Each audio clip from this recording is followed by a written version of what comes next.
Frank's Red Hot is the perfect blend of flavor and heat, so you can use an entire bottle to make recipes like buffalo chicken dip or buffalo nachos, or even things that don't start with buffalo. Frank's Red Hot, I put that on everything.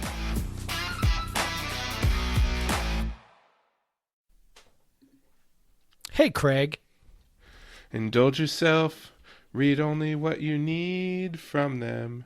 Recruiting rankings are the only thing we have to talk about. Yeah, that's about it right now. Yeah. I mean, usually this time of year, that'd be the only thing we have to talk about, honestly. It's true. But yeah, this is Podcast versus Everyone. I'm Craig Powers. With me, as always, is Jeff Nusser. Yeah, we don't have a ton to talk about this week. I mean, we could be talking about how baseball was getting ready to go, make their run to the College World Series, but yeah, of course, missed out on that one. We'd still be basking in the NCAA championship from Kyle Smith's squad. Yeah. Although, have you seen the pictures for the Back to Omaha project? Yeah. The baseball Twitter account keeps posting them. I presume to keep up interest with recruits or whatever. But yeah, that thing's large, man. Yeah, that is impressive. Yeah, it's very nice. Hopefully, it works.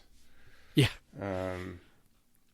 Well, I think we've talked about this, right? I mean, like with baseball, UW was traditionally behind us in baseball over the years, and then basically there essentially was a line in the sand. Like they built their new facility, and all of a sudden, all the in-state kids we were hauling in, all of a sudden were they were going to Washington instead. So this should level the playing field a little bit. Same thing with Oregon State, same deal.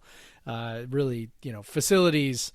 I don't know that facilities are everything, but I know that WSU's facilities in particular put it at a pretty significant disadvantage. So hopefully that'll level the playing field a little bit. And it seems like Brian Green's got a lot of energy for recruiting. So it's off to a pretty good start.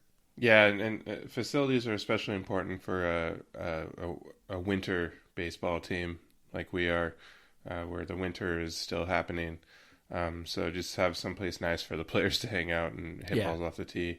Right now, that's the field house, which is the field house. So So I mean, not only is it not a great facility, it's also far from the baseball field, and all that stuff. So there's a lot of those.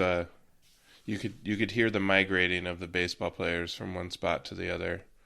At WSU, the ching ching ching of the cleats on the side. Oh yeah, they would just all the way over from basically Bowler to the baseball field, and they're also, this was the thing, it wasn't even just that they had to walk over with their glove or whatever. They had to like carry their entire bag of like all their gear, their cleats, their 3 gloves, their 5 bats, their it's it was bad, man. And you got the sense that probably other schools were using it against them. So yeah, for sure. It's no longer. We're back, baby. Should be ready by the time we play baseball again. Yeah, pretty much. Yeah.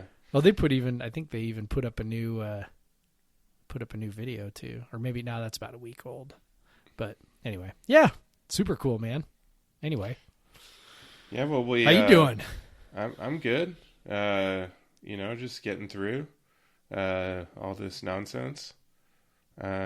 We've given up on potty training the daughter for now because she just won't do it. The smart ones have the smart ones always know that, oh, I'm in control of this. Well, the funny thing is we thought that, but she had gotten such used to holding it until she got her diaper on when she went to bed or nap. After dinner, we just decided okay, we're giving up. And so we put a diaper on her, and she still wouldn't go in it. And she kept complaining that she had to go potty, but she wouldn't. But it's every night around 7:30, which is about an hour before she has to go to bed. She starts complaining that she needs to go to the bathroom because she has to pee, and this doesn't go because she just won't do it. She'll go to the bathroom and sit on it and then freak out and get mad and whatever. But so she still was doing all that, and we're like, you have a diaper on, and she's just wouldn't. Her diaper was dry as a bone. Oh, no. I'm sure as soon as Amanda put her down, she started peeing. I'm sure. Yeah. So yeah, that was just working against us because she was just holding it, and like we didn't want her to hurt herself, so we just had to give up. Yeah, like you don't need an infection or something right now, that's for sure. Yeah. So that's always fun. I'm pretty excited not to have to do that anymore. At least now, I'd rather just change the goddamn diapers. Instead of deal with like just the kid running around with no pants on all day. And I mean, good job, Craig. You gave the kid anxiety about going to the bathroom. Yeah, I know. It's great parenting right there. I know. Jerks. Every parent has stories about stuff like that. Like, it's just like, and especially with your first one, you're so committed to trying to do everything right. And you just, you stress out about, should I do this? Should I do that? And you always end up with those stories where you think you're doing it right. And just, kids do what they do, man. The worst part too is it's like you wouldn't think it would impact your sleep, but it does because she holds it all day, and so she poops in the middle of the night, and then she wakes up crying because she wants her diaper changed because she's completely filled it because she's been holding it all day. And you have to get up, and like it's just a disaster. Like you have to change her clothes. Like it's so we said screw it. She's not doing it. We tried for a month and it just didn't work. And so she can have her freaking diaper back, and hopefully we can just like alleviate some stress. But yeah, so bad news and good news. But yeah, how are you doing, man? Well, I'm hanging in there. Actually, after I think, I don't know, a couple weeks ago, I was like talking about teaching from home is actually really, really hard.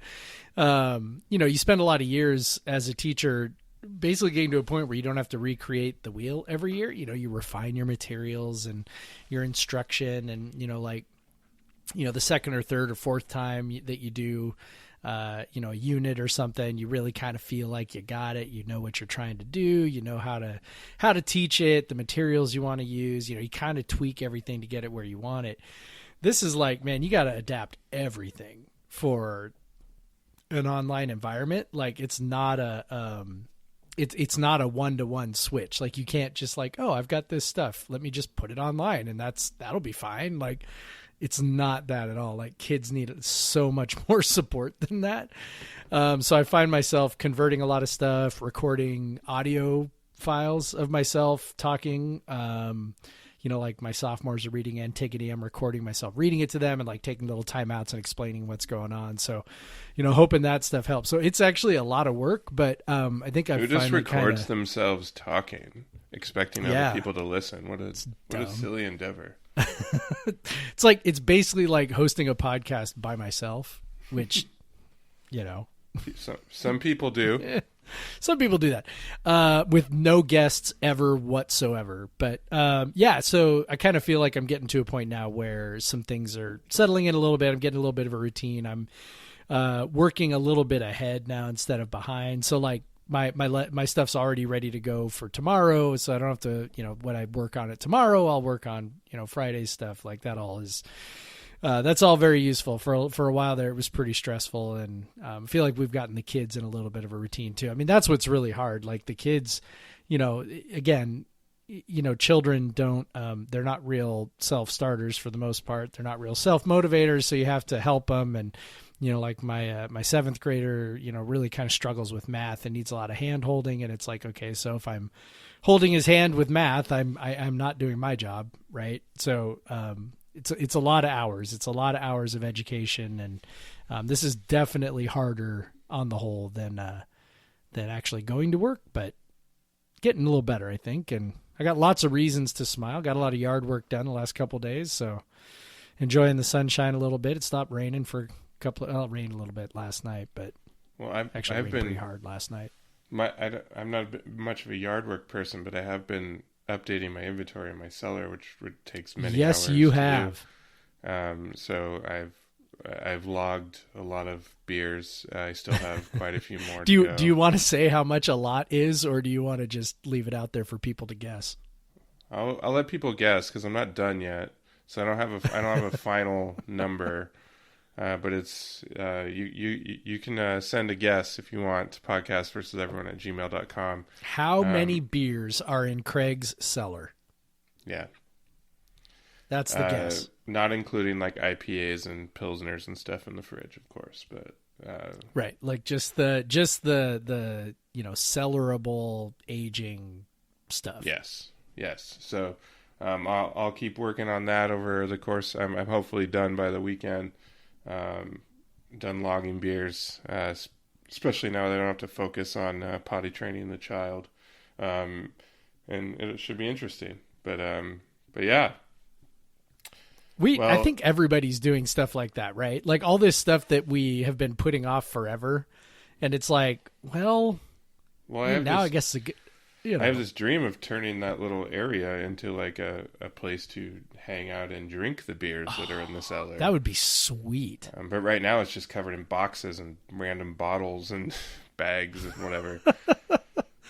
That'd be so rad though. Like here's, people come to your house and it's like, here, let's walk down to the beer cellar. And like you walk down and it's just like, racks of beer and like that would be awesome.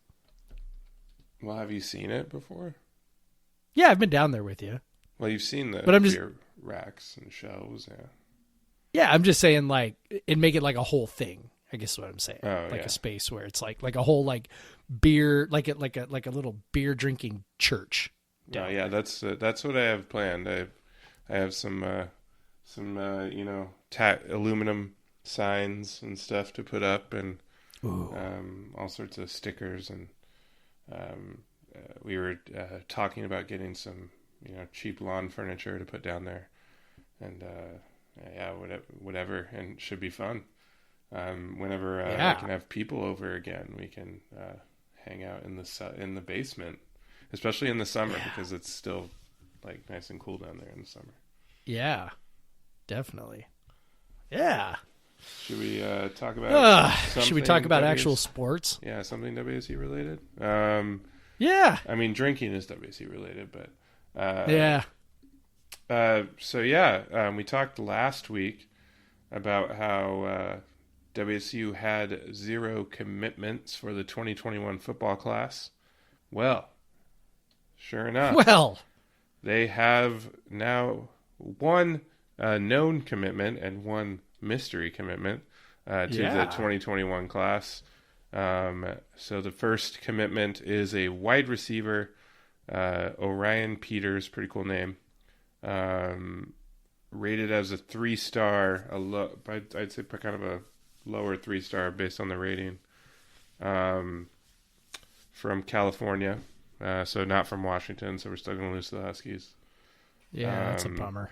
Yeah, but not a big guy. Seems like a slot receiver for sure. Maybe a returner type, 5'10", 170. But yeah, man, I know that I haven't had a lot of time to look into him. I'm pretty sure you haven't either. But not too much. But yeah, offer list is, there's some, we were talking about in Slack if is this like a Wolfian recruit or whatever, but I mean, there aren't big sky offers on there. There's an Arizona State offer on there, some Mountain West, kind of group of 5 offers on there. There's reported Virginia Tech offer and reported Kansas offer. You always wonder where these are reported from, and if the offer was something that is set in stone or whatever, but he's got offers at least, and it's not, he doesn't have the big number, but hey, WSU has a recruit now, and it's at a position where they're always going to need people, so that's good. Yeah, I mean, it's a good start. You don't. It's always good to get the first one in the bag, and it'd be great if it was a big splashy recruit, but Well, yeah, I think we're used to in the Leach era, the first recruit was almost always a like, quarterback. as a quarterback, Yeah. and so it was always like your big prize was Right. like the guy right off the start.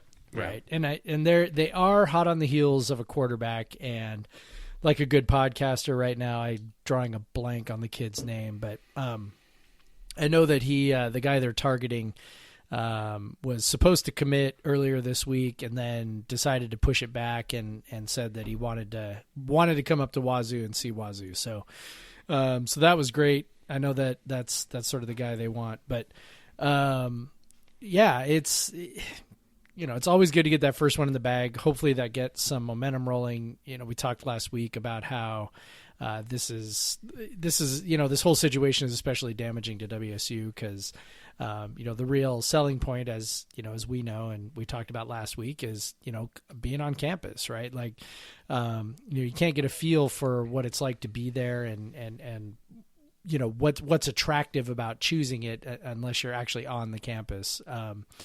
Pictures don't do it justice. Videos don't do it justice. You kind of have to be there to get the whole vibe. And so, it's a bummer that we kind of have to wait, but I will say that in general, it seems like most schools are playing the waiting game right now. It doesn't seem like there's a ton of commitments flying around for everybody right now. The schools that typically have a high number of recruits this early in the cycle have them, and the schools that don't. And, I think everybody's just sort of in a holding pattern at the moment. So, well, the commitments that do happen are running backs from the South who apparently have the ability to produce 2.5 minute long hype videos of themselves to announce their commitment to Clemson. So I can't remember the recruit's name, right? But there was a 5-star running back. They were committed to Clemson, and he had this 2.5 minute video on Twitter. Yep. It was just a bit ridiculous, but whatever, man. It was totally ridiculous, but also in its own weird way, sort of awesome. Yeah. I don't know. So yeah. It's like, I can't believe he made that, but okay, that's cool. Yeah. But yeah, so we got one recruit. There was also one interesting thing that we could glean from this is 247 lists the primary recruiter as John Richardson, the cornerbacks coach. He's from Compton, so it looks like maybe the LA area is his. Mm-hmm. Seems like that's his zone, so that's something we can know now is he's the primary for that area, which is a very important area for WSU, obviously. A significant number of Leach recruits came from there, and a significant number of Price recruits came from there. Yep. For some reason, Wolf really liked Sacramento and places like that for some reason. But wasn't he?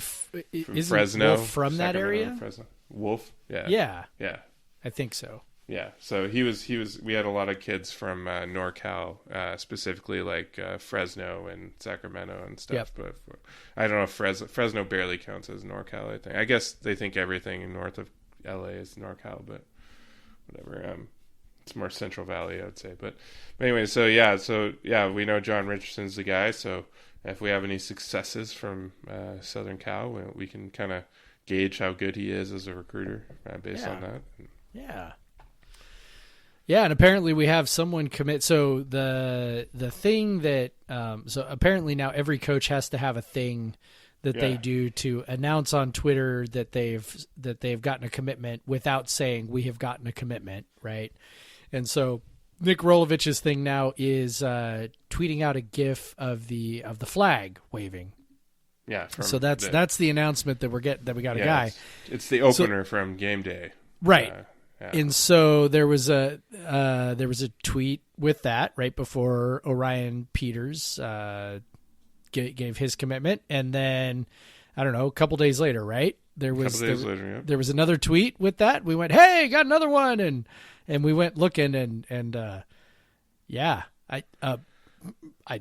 nobody can figure out who it is. Yeah, not even not Coug fan. Not even Coug fan is on. Coug fan doesn't know who it is. So If they don't, then I saw Jamie Vinnick tweet that he right when it happened, he's like, I have no idea. Usually I have a good idea, but I have no idea what this is. So, I thought that was funny. It does make me wonder if maybe it's like a Samoan kid or something. Someone just totally off the radar. But I will say, like, I wonder if he deletes the. I'm not seeing it now. Really? Well, yeah, I'm not even seeing the one before. Here, I'll actually here. Here, no, I found. Okay. No, he tweeted on May 5th. Yeah. Yes, there was one on May 5th. So yeah, and then there was one on May 1st. Yeah, I'm looking at them. Yeah, so it's been, as we're recording, it's been a day and a half since he tweeted that, and like, pretty funny. I mean, not funny, but interesting. I'm just looking at the tweet, and like right in the comments, there's a kid who's tweeting his highlights at Rolovich. His highlights and his measurables. Good, shoot your shot, kid. Yeah, I'm absolutely. Hey, if you want to be a Coug that bad, if you're good, come on out. Yeah. But yeah, it's So I like the new announcement thing, but it's really weird. It's really weird to have that and not, like, that's such a rare in this day and age, as they say, to have an announcement, like to have a team announce a commitment essentially, and then no one know who it is. Like, so that like is usually, normally when it's like that, it's that they don't, like, if a kid commits and nobody knows who they are, like, usually they just kind of keep it under wraps, right? And usually kids are very eager to announce. So I don't know. I do know this. I know Nick Rolovich needs to not start his tweet with @OldCrimson, because then only people who follow @OldCrimson are going to see it. Yeah, that's why I couldn't find it in his feed. It just shows up in his replies. Yep, tweets and replies. Someone needs to give him that. We got to fix that, coach. Yeah. Someone's got to tell him. He just needs. Well, I remember Twitter at one point saying that they fixed that, but they didn't really. You still have to put the period. You have to put the period before you have to put the period there. Yep.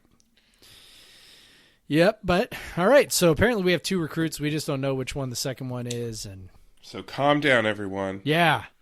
It's what we were saying last week, right? Like, if we're going another, month or 2 and we don't have any, but like to not have any at this point is not. And we went like one day after we. Yeah, I think it was like the day we recorded the podcast. Yeah, it's like, I mean, they you get a couple, and all of a sudden you went from, oh my God, they don't have any, to, oh well, now they have the same as pretty much everybody else within like 4 days. So, yep.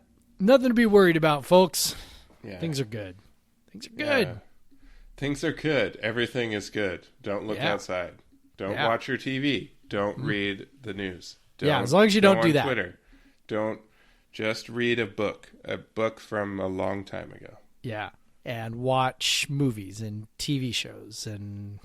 Yes. Yeah. Do you find when you're watching a TV show, like, just if they make any reference to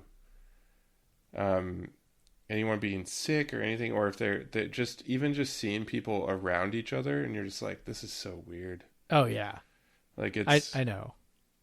It's every once in a while I sit down and I think about like how, I just kind of try to think about how everything's going to be different now. And I don't know what's going to go back to something approximating what it was and what's going to be completely different. But I know some things are going to be completely different. And I just kind of like, this is going to be one of those things in my lifetime that, you just have a sense of, oh my God, this is like a thing that, when I'm old, and I mean, I'm already kind of old, but like when I'm really old and dying, my grandkids, I'm going to be like, about. Yeah, the coronavirus, like, I mean, like right up there with, 9/11 I don't know, when I was a kid. Challenger, that was a big one. The invasion of Iraq in 2003, watching the bombs destroying Baghdad. That was kind of another one too. I don't know. Is there another one up there for you? No, I mean, obviously the financial crisis and yeah, right when I was graduating from college. Yeah, that one's tough because it's not like there wasn't like it was such a slow burn into it, but it wasn't a moment. Yeah. But yeah, so that's what we have to talk about, and this is why we have lots to talk about. Yeah. We can talk about basketball recruiting. Yeah, maybe let's want to do that. Yeah, let's take a break. Maybe we'll talk about our beer. And we'll talk about basketball. Maybe talk about Bart Torvik, all the bees. Yeah. I'm down for that. Okay. Everyone's like, who the hell is Bart Torvik? All right, we're going to tell them. Yeah, let's go to break. All right. And we're back. All right. Yeah. So, Jeff, what are you drinking? So I went weird tonight. I went to, I decided to support local on this one. So this is the Silver City Brewery, Irresistible Bliss Strawberry Vanilla IPA.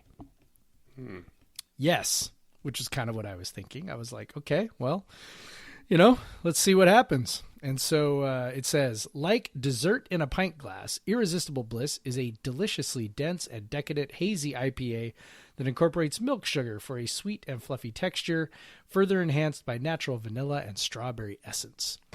So what I can say is that as soon as I popped it open and poured it, it was like strawberry in my face. So much strawberry on the nose. And in fact, it's got like a little bit of a pinkish tint to it.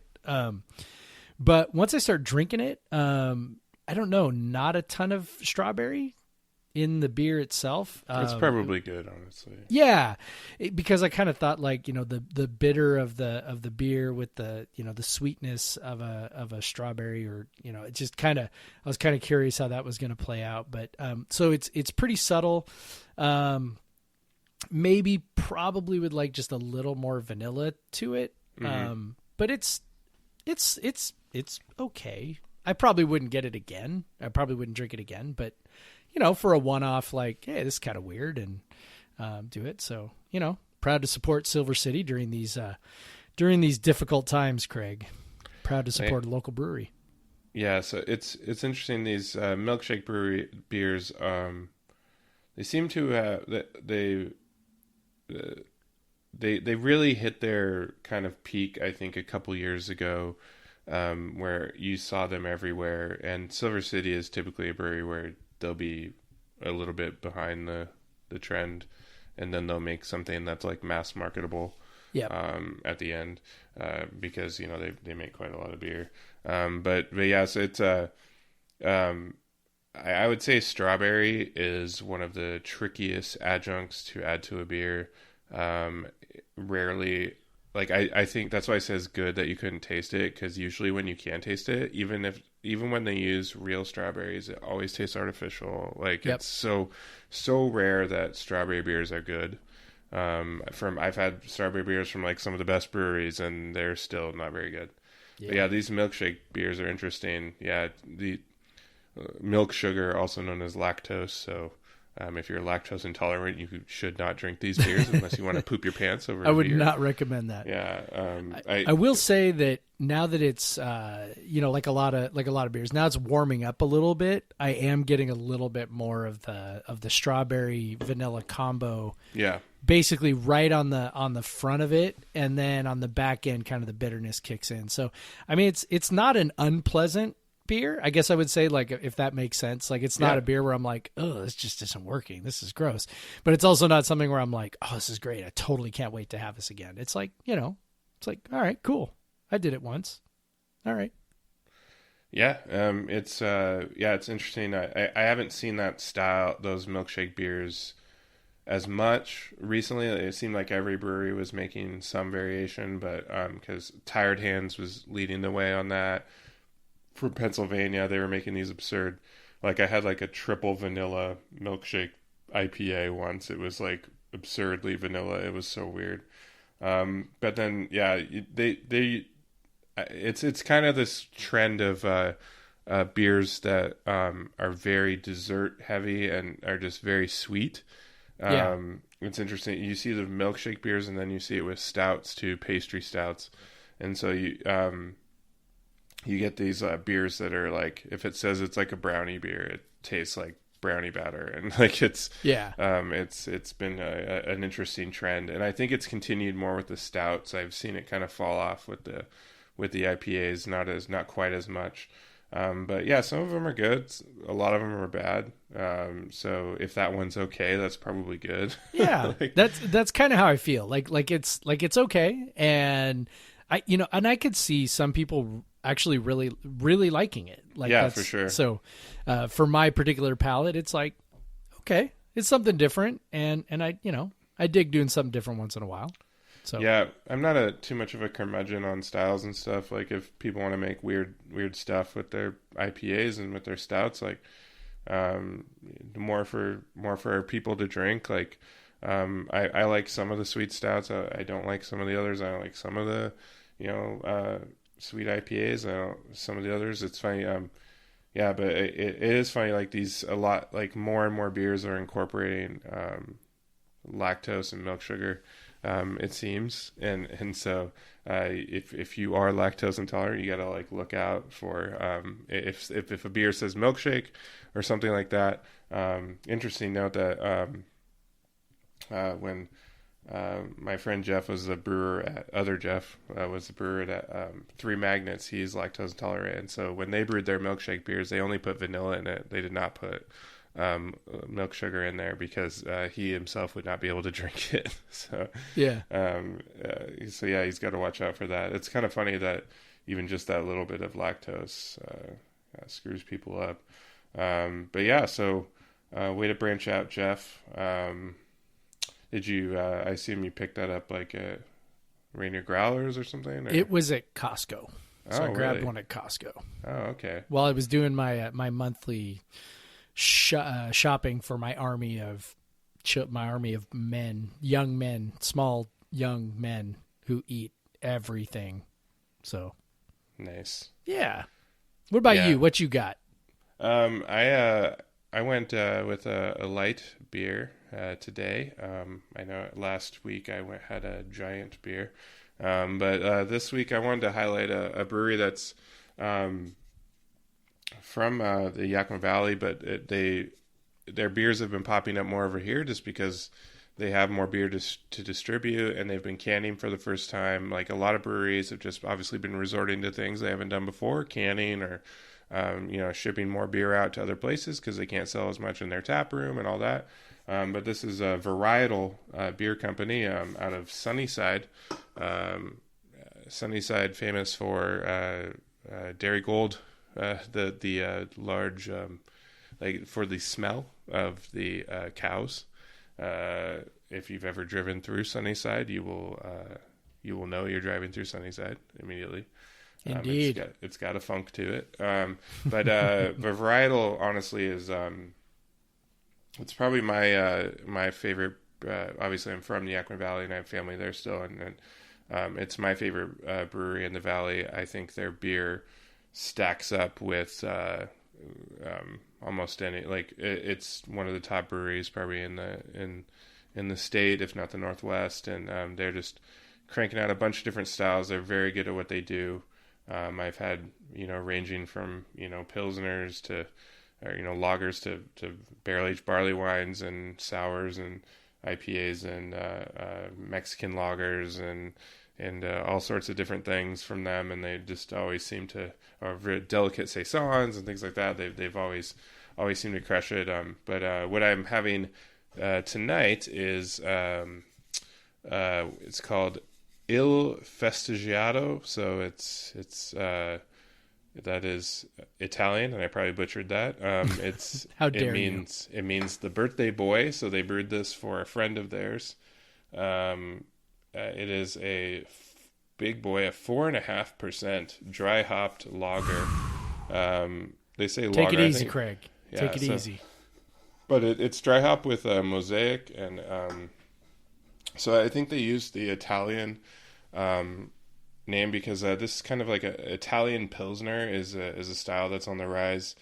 Basically, what the Italians are doing is taking like traditional Pilsner recipes, but then like dry hopping them with new hop varieties, like the new European hop varieties and stuff. So like the more fruity, citrusy hop varieties, and so you're starting to see like Italian lagers, Italian Pilsners pop up, and it's quite tasty because you get the dry hopping, which you typically see in IPAs, so you get like the aromatics of the beer or the hoppy aromatics, but then you get this like nice clean easy drinking finish, and this one is very well done. I was chugging through it, and I slowed down so I could have some while we were talking about it, but yeah, it's very tasty, and it will not put me on my back, and I could drink it all day.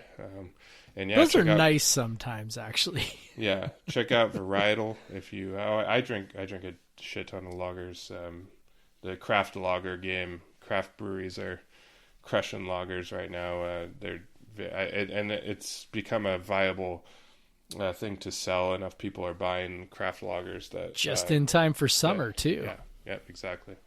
But yeah, so it's great, good beer, very good beer, very good brewery. If you're around tap room and you see Varietal on tap, I highly suggest checking out whatever it is. And yeah, you might, if you're on the west side of the state or if you're in the valley, you might see their cans popping up wherever you like to buy beer, just because they've been canning beer for the first time, and I think it's great for me. Hopefully they're doing okay, but that's what we hope with all the breweries. But yeah, so support their support those local breweries. They're selling beer to go and so all that. So we don't want them to go away. That's been my thing. But yeah, so beer. Now how about basketball? Basketball. There's actually not any news. Yeah, it's a non-news bit of news. Right? It's kind of a self-serving bit of news. Like it's we get to celebrate our coach a little bit though, so that's cool. It is interesting. So basically, obviously, 247 Sports evaluated a bunch of guys they haven't evaluated before, guys that have committed probably, but most commonly. And usually guys, it's usually guys who have signed with high majors that maybe they didn't evaluate the first time around. And so they're like, well, I guess we should probably do that. So yeah. So plus they got a lot of time on their hands right now. Yeah. So they had previously, the only player that was evaluated by 247 or any of the major services on the 4-man recruiting class was Deshaun Jackson, of course, who we've talked about, 4-star on 247 and 3-star top 200 overall, top 200 when you take all the services, top 150 when you take the 247 rankings. So he's definitely one of the better recruits WSU has ever had, particularly for a big man. But then what we didn't have ratings for was TJ Bamba, Efa Abagidi. I'm going to learn that one eventually, and Jefferson Koulibaly. But now they all got 3-star rankings. Bamba and Efa Abagidi, some pretty high 3-star rankings. And that brought WSU's recruiting class up to 7th on 247 Sports in the Pac-12 and 57th nationally, which is about as good as they've had in many years. Probably at least 10 years. Okay, so keep talking. I'm going to go back, see how far back this goes. Well, don't. Okay, I'm just going to warn you, Jeff. Don't bother. Okay. There's something wrong with their ranking system. If you go back to the year that like Klay Thompson and Michael Hartoon were both 4-star recruits and committed, WSU's ranking is like 250th or something. And then the next year they had like Thames or Thames. I don't know why I say Thames, but Xavier Thames and another, a couple other good guys, and Brock Modem and with that should have been a pretty well regarded class even at the time, and it's in the 200s or something. So I think there's just something broken about how they rate those recruits. But I would say it's definitely the best, probably since those. Probably I'm looking since at that. the Xavier Thames class. All right, so you got Thames as a solid 4-star. Brock Modem is basically a 4-star. And then Anthony Brown is like a high 3-star, and Reggie Moore is like a mid 3-star, and their national rank was 293 out of and the funny 300 thing is 340 programs at that point, probably. Yeah, and the funny thing is, if you scroll through the rankings, there's teams that are ahead of them that had like only 2-star recruits, and so it's like that there's something wrong. Yeah, with Thames's rating is, very high, top 150 guy, and like, so it's in Modem almost a top 150 recruit. So like that's probably, one of the best, if not the best. But the Thompson and Hartoon were both top 150 guys, and that was probably what should have been the most highly rated, but I don't think that one was that highly rated either. Yeah, I mean, 2 4-star kids, 2 top 100 kids. Yeah, that would have been. But no, it's 229. Yeah, there's something wrong with that. Yeah, something messed up. Yeah, oops. Yeah, you had Capers was top 200. Nick Witherell in there. That didn't work out, but Casto was the sleeper in there too. Right. We knew he was good. That was more of a matter of him getting the grades right. But that's probably the greatest recruiting class. I don't know. The next one. I don't know. Anyway. Yeah, in terms of just how they were regarded. Obviously, Clay's the best recruit, and then I think Hartoon is listed as the second best recruit WSU's ever had. So a lot of that was because he played really well in the state championship game against Kevin Love, I think, but because he didn't turn out to be all that spectacular. Nope. But yeah, so I mean, that's of course the caveat with these rankings. In basketball, more than in like football, they can be kind of on an individual level, can be wishy-washy because there's just not as many evaluators. But at the same time, one thing that he encourages you about a class like this one that we're bringing in this year is that you have the kind of anchor 4-star guy, and then you have 3 solid guys, and there isn't really so those 3 solid guys that maybe in previous classes would have been the best recruit in the class are now, you're not having a player like that be the best player on your team. You're having a player on that be a role player or maybe a starter, but not the primary go-to guy or something like that. Right. And so and they have a chance to develop into a player rather than being thrown into the fire. And so that's encouraging, and it's fun to see the rankings higher. 57 is pretty high for a WSU class, obviously, as we've just said. And it gives you something, as you mentioned, to kind of build off of. If this team is going to be good year after year, or be some sort of consistent contender for an NCAA tournament appearance, you got to get to a point where you've got really 2 or 3 or 4 guys of the talent level of say a Deshaun Jackson.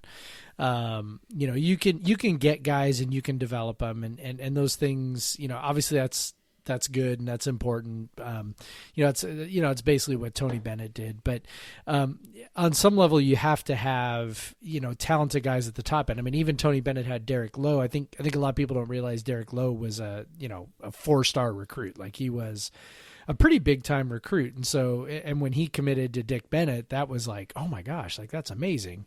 It was a really big deal. So, you do have to land some of those guys if you want to be good. The one thing that we know is that, look, recruiting is predictive of success. Now, it's not, Cougar fans love to say things like, oh, well, look, this guy was a 2-star and look at how good, CJ Ellaby, look at how good he is. He was, okay, fine.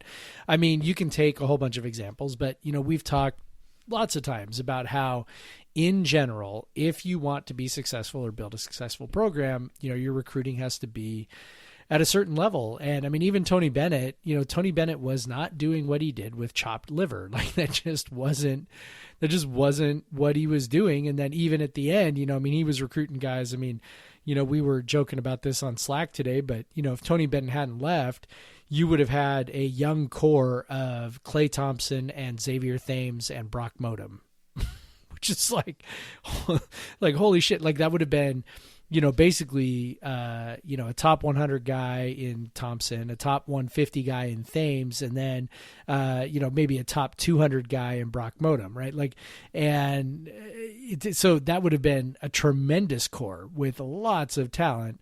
So, you do have to have a certain baseline level of talent in order to be as successful as you want to be. And, that's all just a really long and roundabout way to say that, Kyle Smith is definitely on that right track. He's doing exactly what, I advocated for when Ken Bone was fired and Bill Moose was looking for the next coach. I was like, hey, we need a guy who is going to, look at places where he can recruit that, maybe, not necessarily hidden guys, but just, expanding the range of places where you look for guys.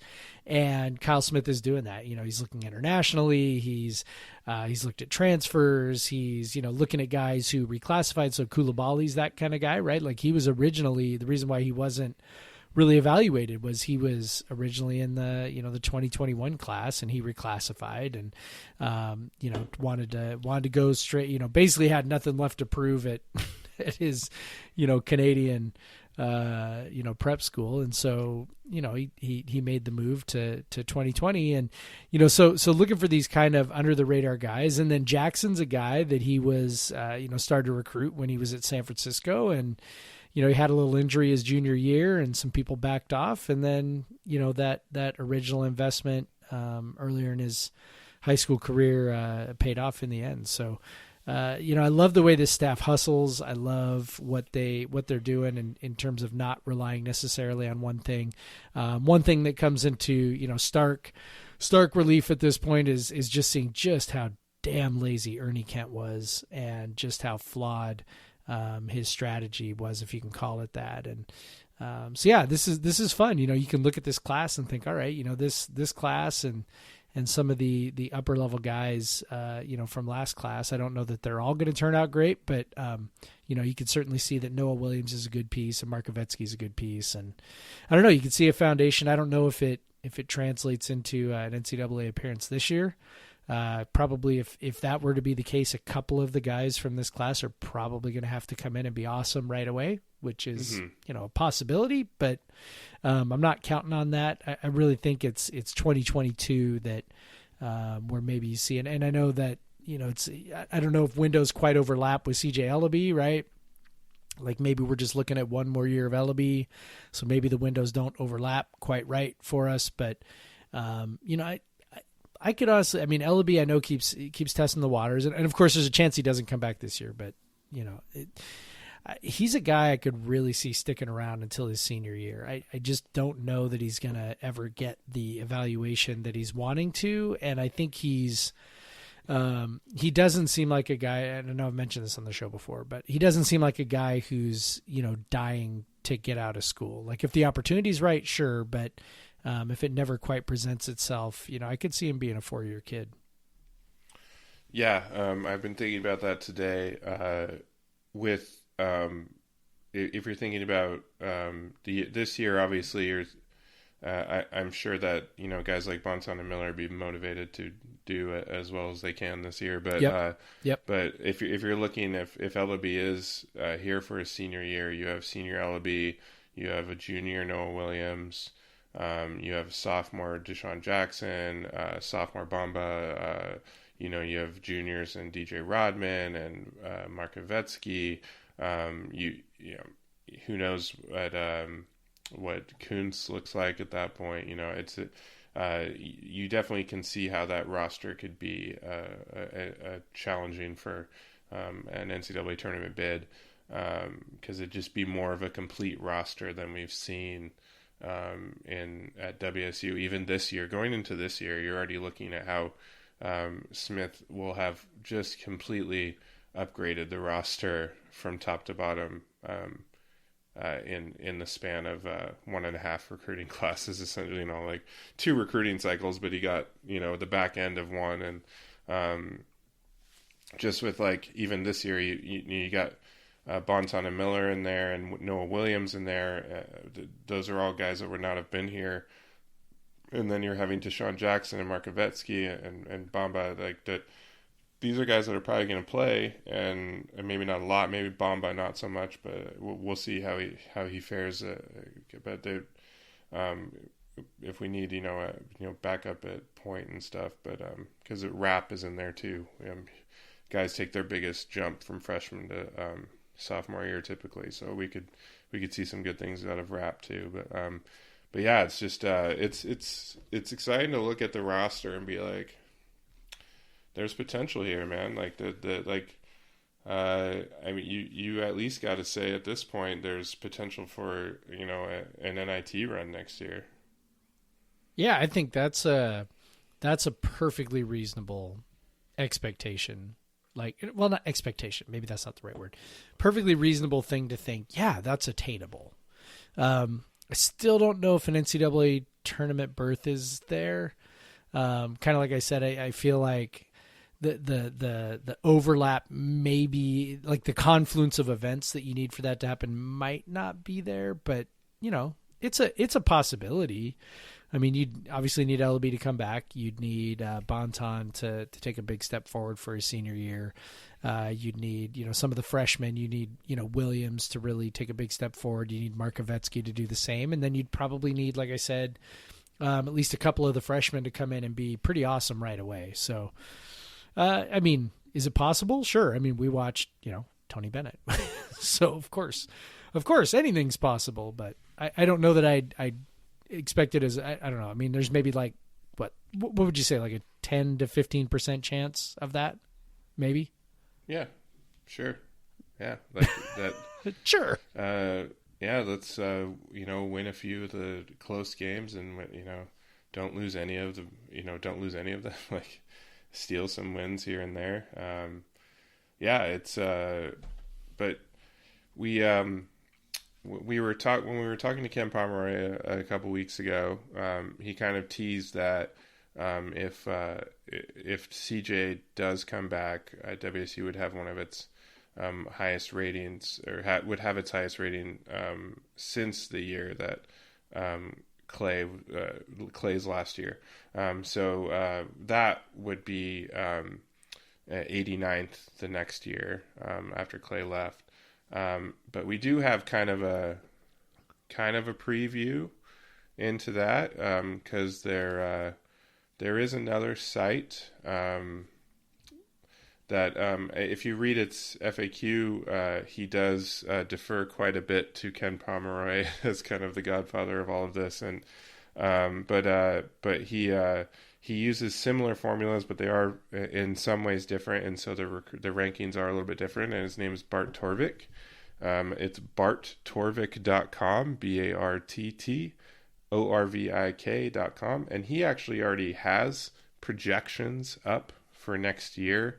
Obviously, his projection include all of the players who have entered the NBA process but have not, actually left or anything. So Ellaby is in his projection, but WSU, who finished, I believe, they were 127 in Ken Palm's final rankings, and I think they were 119, I want to say. Let me just pull it up real quick. In these, but he has WSU going up to 84 starting for next season. Just one slot ahead of Cal at 85, which is pretty interesting. Yeah. They one of the things I love about Bart Torvik is also a really great follow on Twitter. He's a Wisconsin guy, Wisconsin fan. So he's fun on that. One of the things that's super cool that I love about his site is that he does not take himself too seriously. So and that's part of what makes him a fun follow on Twitter. And then a lot of what he does on his site is just sort of very goofball. So if, so there are a number of strengths about Ken Pomeroy's site, right? That, so you and I use it all the time religiously, and it doesn't matter what anybody else does. We will still give our $20, right, to Ken Pomeroy. But it has but's not the right word. His site has a very, very clean, easy to read, professional, button down feel to it to some degree, right? It's very orderly. It's very easy. Once you kind of are familiar with it, it's very easy to digest and understand the colors and whatever. And Bart does some of that, but it's also it's just a little more disorderly. Well, yeah, it's funny if you go to it, like, you could be mistaken and think you are at kenpom.com if you just like looked at it real quick, because the colors are very similar. Yeah. And he does use, green and red to kind of, indicate and darkness, of the color to indicate strength or whatever. But the other thing he does do though is he comes up with all these sort of goofy, like, play measure things. He tries to quantify things that maybe aren't, the most. So like one of the things Ken talked about with us was, I don't feel real comfortable including that because I don't really know, I don't really know how important it is. I don't want people to use it the wrong way.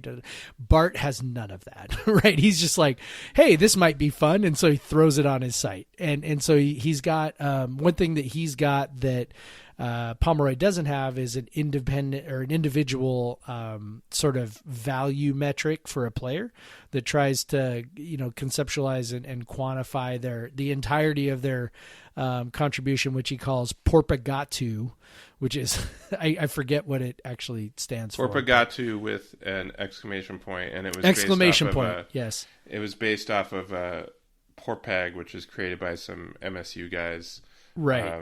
A while back, and he just he basically added more flavor to it.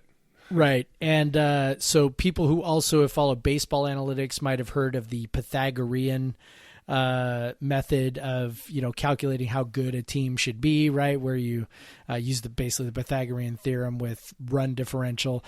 So his own calculation of team. So Ken Pom uses efficiency margin, right? So adjusted efficiency margin. Ken used to use Pythagorean, but he doesn't anymore. And he doesn't anymore. Well, Bart calls his Barthag. Mm-hmm. As that's his rating. So anyway, one of the things I love about it is it's just kind of goofy, and he's not afraid to kind of throw a thing out there, even if it's not maybe the most analytically rigorous thing. He's just like, hey, take it for what it's worth. This is a thing, and feel free to play around with it. So yeah, it's a cool thing. So I would totally recommend people who are interested in this sort of thing to go and play around. We're only projected to be, let's see, one spot worse. So you said one spot better than Cal, one spot worse than Arizona State. So for whatever that's worth. Yeah, and but that puts us at 10th I think 10th in the league. He does his projections, by the way, with individual. He does individual projections too. So he's got individual player. That's where his comes from. And so Ken talked very specifically about how he doesn't do that. Yeah. So he's got, like Ken has baked in his formula more like returning minutes, returning production values and stuff. But there's individual. So like you can go look in there and see like he's got across the board like huge offensive jumps from everyone. And so it's interesting. It turns into WSU who was very bad offensively by Ken, in the 180s by Ken Pom and by him. Last year, jumping up to 61 next year, and actually dropping back a little bit on defense. Now, that wouldn't surprise, like the defensive part doesn't surprise me, because a model would probably look at WSU's defensive season last year and be like, well, that's not supposed to happen. Like, that's an anomaly. That's based on, history and roster, like that they weren't supposed to be that good at defense, but obviously coaching factors in there. But the interesting part, especially is with the offense. really poor 2-point defense, I imagine is a big part of that. Yeah. It was not it didn't seem as predictive, but yeah, so they've got WSU 61st offensively. So that'd be a real fun offensive season to take that quite a step. I don't know if I expect that big of a jump, but Jeff, you and I were talking about obviously the most famous year of a jump recently. It was from the 05-06 to the 06-07, they took a similar jump actually in reality, in terms of offensive efficiency. All those, the Kyle Weaver, Derek Lowe squad just went from being a objectively horrible, like way worse than last year, offensive team to being a legitimately good offensive team. So maybe that could be in the cards for next year. I don't know. It could be, and if anything is sort of encouraging about this, I kind of love the fact that maybe the metrics think the defense is, was perhaps overvalued or overrated. Maybe he's going to take a step back.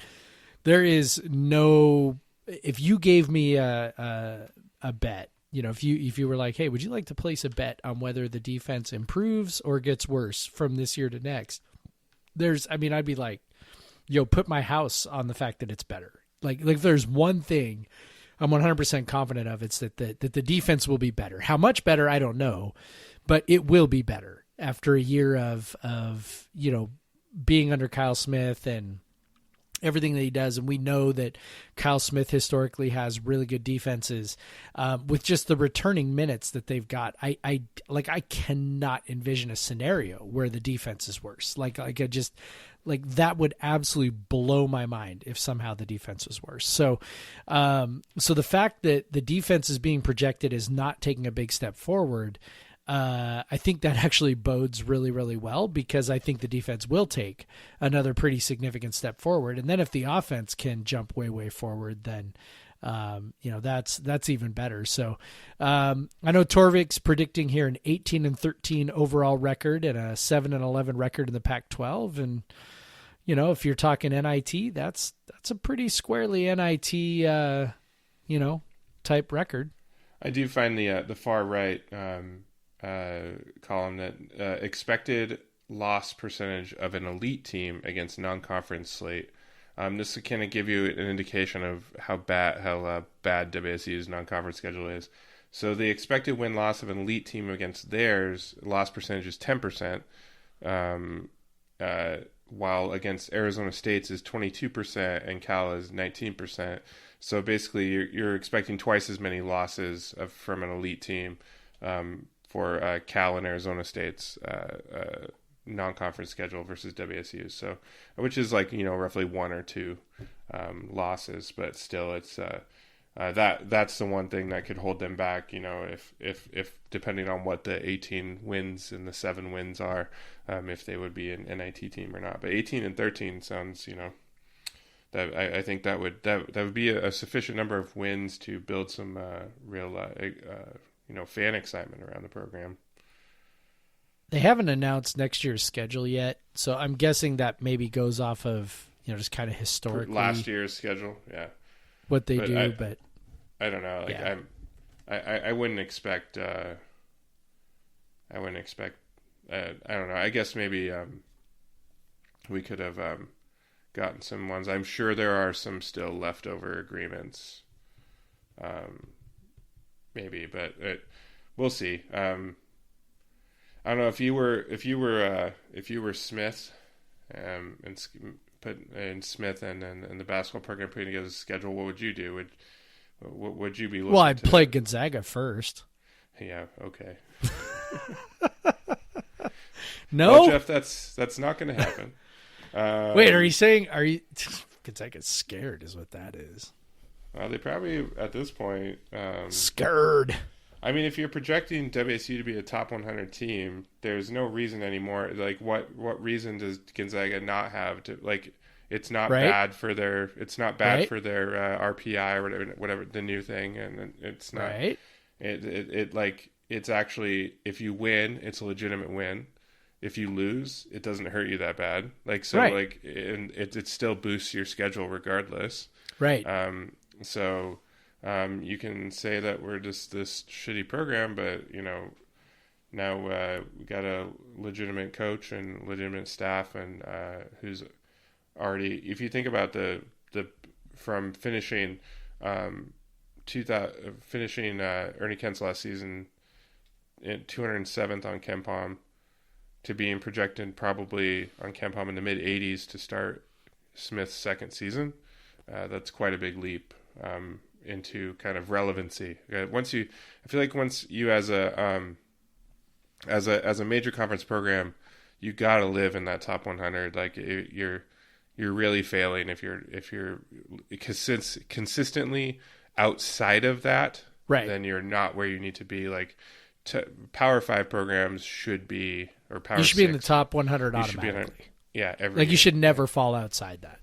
Well, and that's the type, when we're going back to the recruiting class, like, this type of recruiting class is the type of recruiting class that if you're getting year in and year out, you're going to stay in the top 100 just based on talent alone. And especially considering we have, a talented coaching staff as well.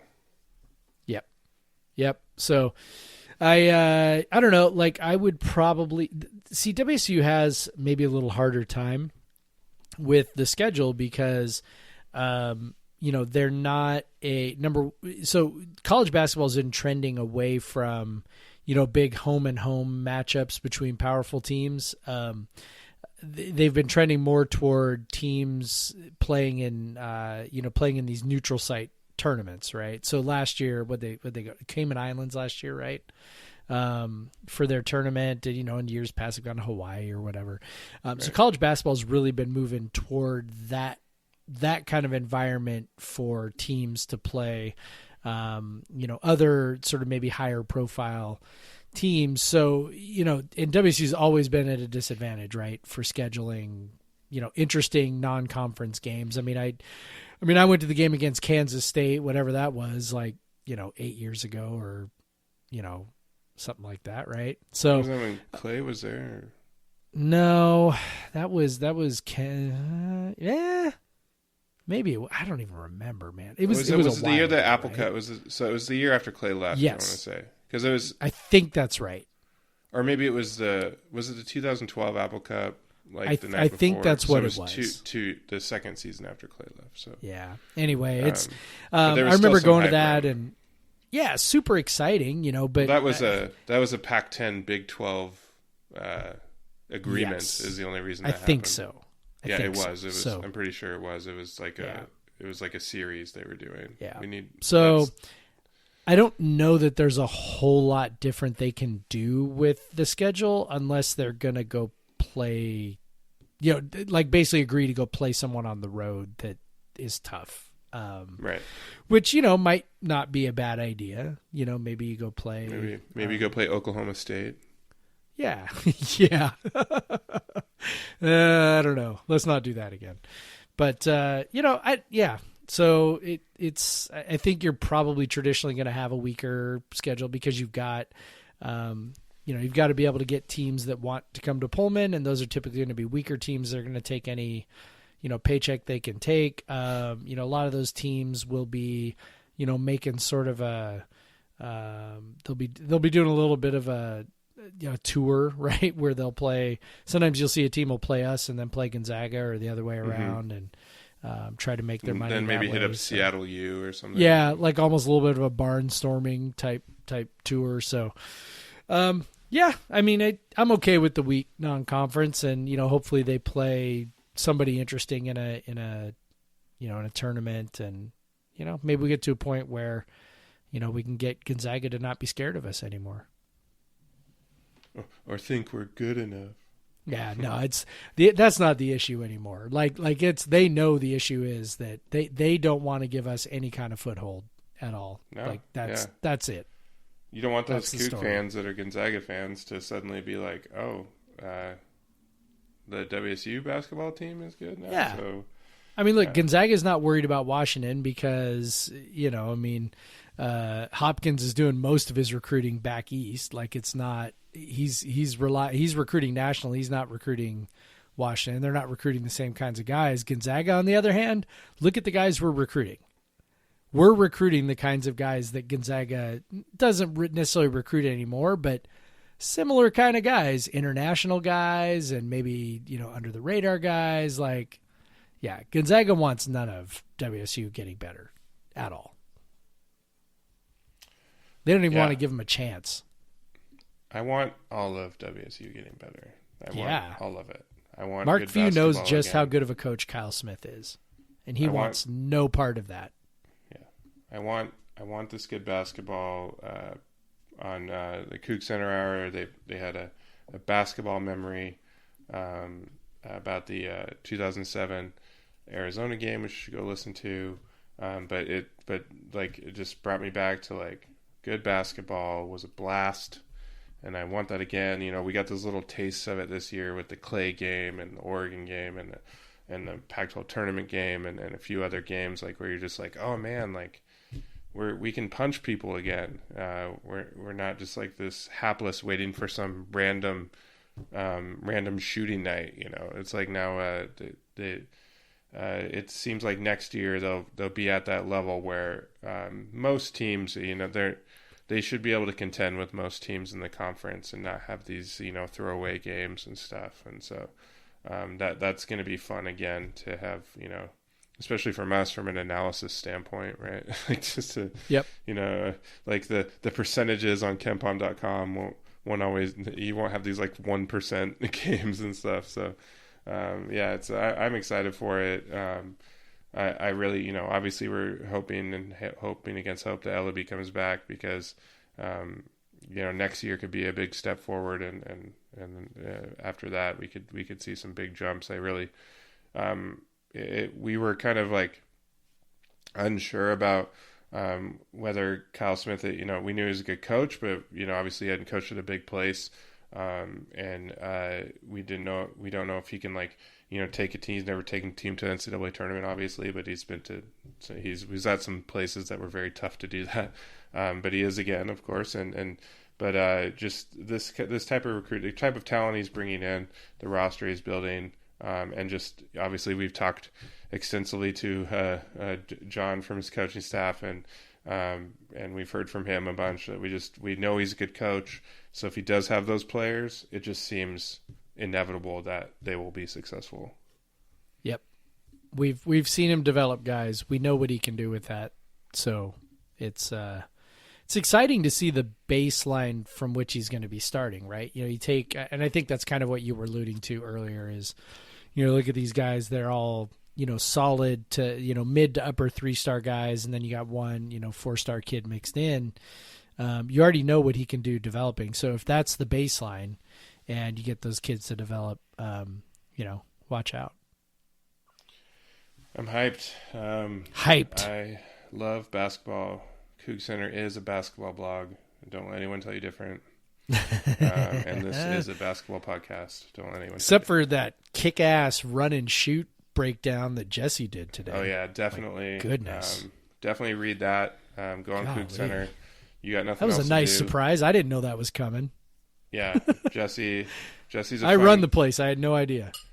He's a fun writer to read too, and I like his way of writing and just in depth, thousands of words, learning about one type of route basically in the run and shoot. So I highly recommend reading that, and it's what if he delivers on what he promises, which I assume he will. It's just going to be one of an X number series of learning the run and shoot, which will be a fun resource to have on our website.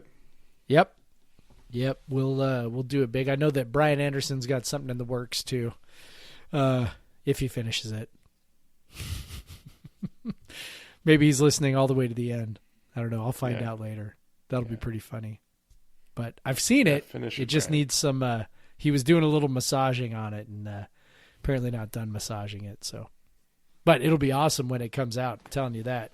It'll be a happy ending. Yeah, I see what you did there. Yeah, thank you. With the massage and Yep. Yeah, good job. Yeah. Seems like a good place to do the plugs. It does. Well, you should subscribe if you are listening to this. If this is like the first time you've listened, then welcome. Sorry. Go back and listen 2 episodes ago, please. But hit subscribe. Rate us 5 stars. That helps people find us. Leave a comment. People like to read them. Tell them about how much you love hearing about me trying to potty train my daughter. I know you do. Send us an email if you got any comments, questions, want to guess how many beers are in my beer cellar at podversuseveryone@gmail.com. You could send me a guess to at the Craig Powers, or a guess to Jeff at podversuseveryone2 on Twitter. If you are curious, I've been drinking through my cellar. I've been posting them on my Instagram stories, so you can't really catch up on them, but I'm going to continue doing so. You can just see every beer that I'm drinking on my Instagram story. And don't worry, I'm fine. I got got Amanda splitting all the beers with me. So I'll survive. But yeah, that's how I'm doing my quarantine. I guess that's it. That's all. And go Cougs. Go Cougs.